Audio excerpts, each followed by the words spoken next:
Omavalitsuste arendustöös on aina enam keskmes noored, kes ei õpi ega tööta, mistõttu valmis 2021. aastal kohalikele omavalitsustele valdkondade ülene noorte toetamise koostööraamistik. Kokkulepped on valminud poliitikakujundajate ja noori toetavate osapoolte koosloomena ning annab kohalikul tasandil suuna keskenduda seoste loomisele noorsootöö, sotsiaaltöö, tervishoiu, haridus, tööhõive, siseturvalisus ja kultuurivaldkondade vahel.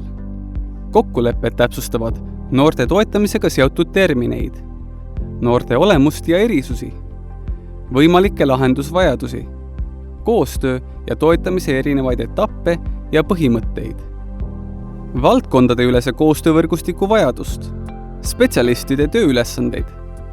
Lisaks on kirjeldatud, kuidas noori parimal moel koostööle kaasata ja toetada.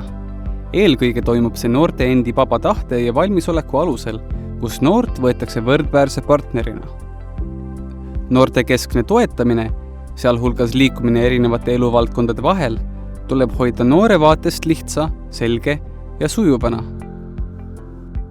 Sihtgrupi toetamiseks on vajalik valdkondade ülene võrgustiku töö, mis sisaldab ühiselt kitsaskohtade kaardistamist, analüüsimist ja kirjeldamist, võimalike lahenduste leidmist, olemasolevate ressursside jagamist, strateegilist kommunikatsiooni ja juhtumipõhist aktiviseerumist.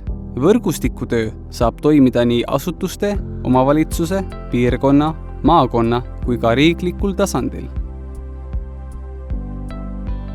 Koostööraamistiku elluviimisel on kõige tähtsamad noortega töötavad spetsialistid, kelle üks rollidest on üks ühele võimestada ja toetada noori eesmärkide seadmisel ja nende saavutamise eest vastutuse võtmisel.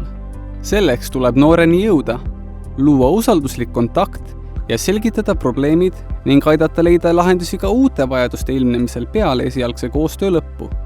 Lisaks on omavalitsuse jaoks oluline panustada ennetusse laiemalt, et pikemas plaanis neetriskis ja olukorras noorte arvu vähendada. Loodud raamistiku kohandamiseks on ette nähtud riiklik rahaline tugi omavalitsustele üle Eesti.